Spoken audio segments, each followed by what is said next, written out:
Blokir Capres Oligarki EDARAN White Ketua RT RW di seluruh Indonesia. Blokir semua capres oligarki. Lebih baik dibilang rasis daripada melihat golongan BUMIP UTRA dan BUMIP UTRI Indonesia terusir dari negaranya sendiri lewat voters gentrification. Dituduh rasis karena bicara soal TKA China. Sutioso, itu prediksi dan untuk cegah dini. Mohon di-share ke grup Wateman. Saudara, bagian dari ikhtiar rakyat Indonesia, asli, pribumi, harus segera sadar dan bertindak sebelum terlambat. Usaha untuk mengubah suara pemilu voters gentrification di Indonesia oleh RRC dan TAIPAN itu bukan hoax, tapi real. Itulah mengapa banyak rakyat China, TKA China dan warga China yang menyusup dan migrasi ke Indonesia secara terbuka maupun ilegal. Oleh Kris Komari, aktivis demokrasi, aktivis Forum Tanah Air FTA. Sebarkan ke seluruh RT, RW, kepala desa, lurah, camat, bupati dan LSM di desa, kecamatan dan kota Anda. Apa itu voters gentrification? Voters gentrification adalah usaha untuk mengubah orang lokal, pribumi, yang dulunya mayoritas menjadi minoritas.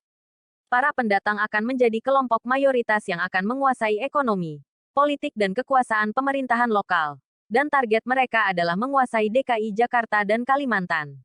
Itulah yang sudah direncanakan oleh RRC dan TAIPAN di Indonesia dari dulu hingga sekarang.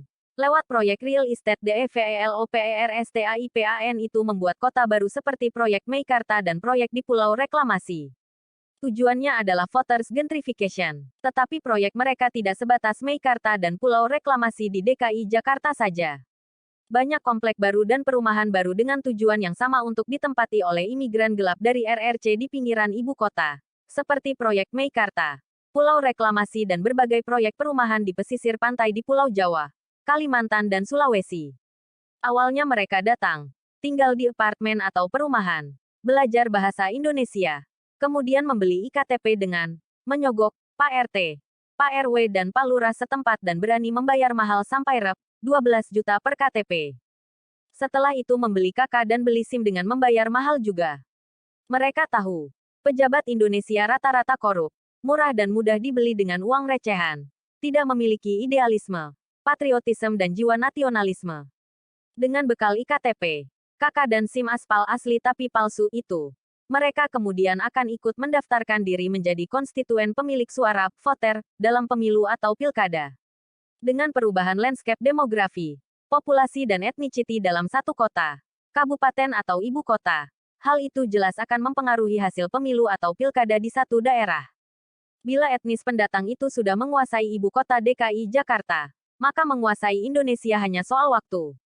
Bahkan sekarang mereka memilih jalan pintas, ingin memiliki dan mengajukan capres etnis keturunan China sendiri, dengan dibantu para pengkhianat yang duduk di DPR MPR untuk mengamandemen UUD 45 yang jelas-jelas akan merugikan, marginalis dan mengubah landscape kekuasaan dan kekuasaan golongan pribumi. Hal itu sudah bisa dirasakan golongan pribumi Muslim ketika Ahok menjadi gubernur DKI Jakarta meski secara kebetulan. Mayoritas kebijakan Ahok adalah pro-TAIPAN, pro-Kristen dan selalu melindungi semua proyek milik TAIPAN seperti Agung Podomoro atau Agung Podominggat, meski proyek itu banyak menyalahi aturan.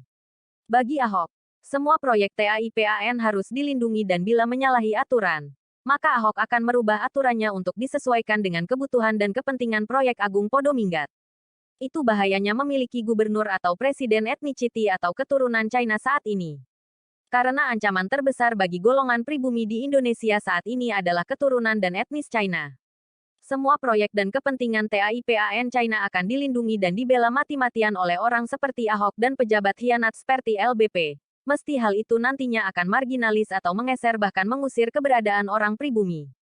Saya akan bangga disebut racis. It doesn't bother me. Bagi saya lebih senang disebut racis untuk melindungi hak kemerdekaan golongan pribumi daripada melihat ke depan orang pribumi terusir dari negaranya sendiri, menjadi korban pendatang dari China RRC seperti yang terjadi di Singapura atau Malaysia.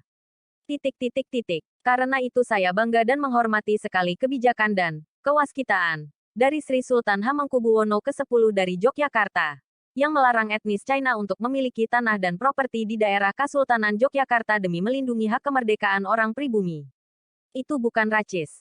Tapi kebijakan proteksionisme dari seorang raja atau seorang pemimpin yang waskito, Wibisono dan Wicaksono, pemimpin yang arif, bijaksana dan memiliki wawasan jauh ke depan.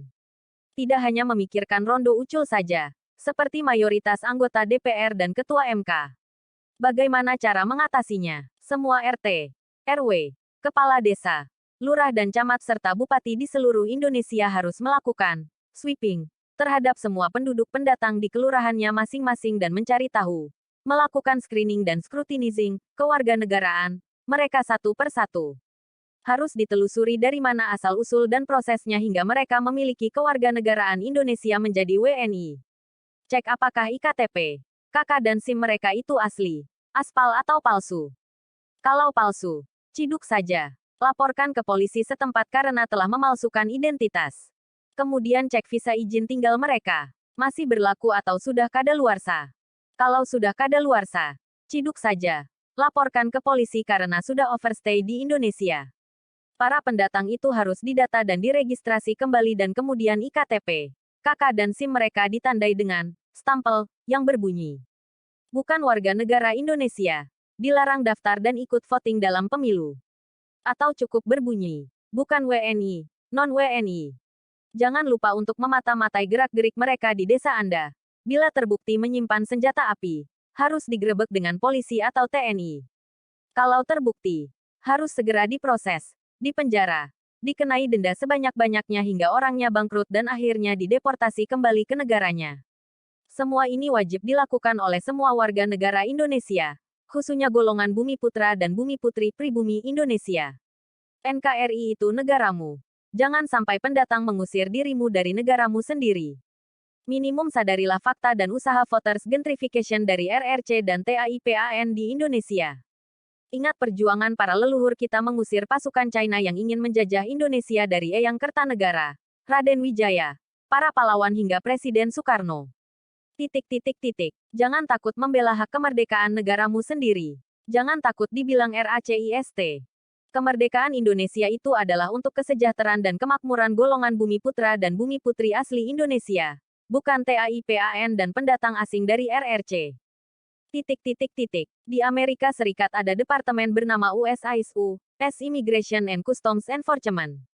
Tugas anggota ICE adalah melakukan immigration enforcement, setiap hari mencari illegal immigrants, mencari turis dan TKA yang overstay, mencari imigrans gelap yang melakukan pelanggaran imigrasi immigration violations and enforcements di berbagai kota di 50 negara bagian.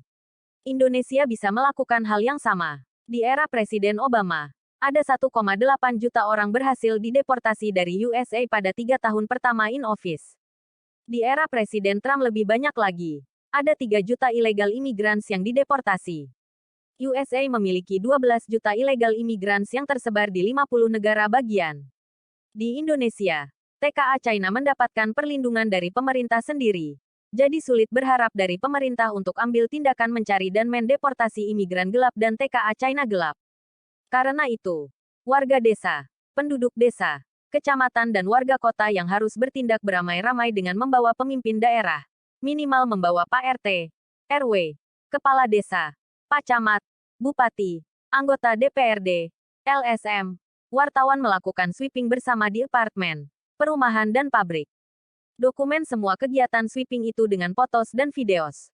Bupati dan DPRD bisa melakukan tindakan selanjutnya terhadap para perusahaan yang mempekerjakan TKA China gelap tanpa izin dan menyalahi aturan imigrasi dan memberikan sanksi dan denda yang sangat tinggi terhadap perusahaan itu. Di Amerika Serikat, perusahaan yang terbukti menggunakan pekerja gelap akan kena denda $50 per orang atau Rp. 700 juta per orang. Denda tinggi itu sengaja dibikin agar mereka kapok dan tidak menggunakan TKA asing gelap. Pemimpin daerah seperti bupati dan anggota DPRD bisa melaporkan keberadaan mereka ke polisi, Depnaker dan kantor imigrasi untuk dicek izin tinggal mereka di Indonesia. Silahkan di-share biar banyak saudara-saudara kita, rakyat yang tahu.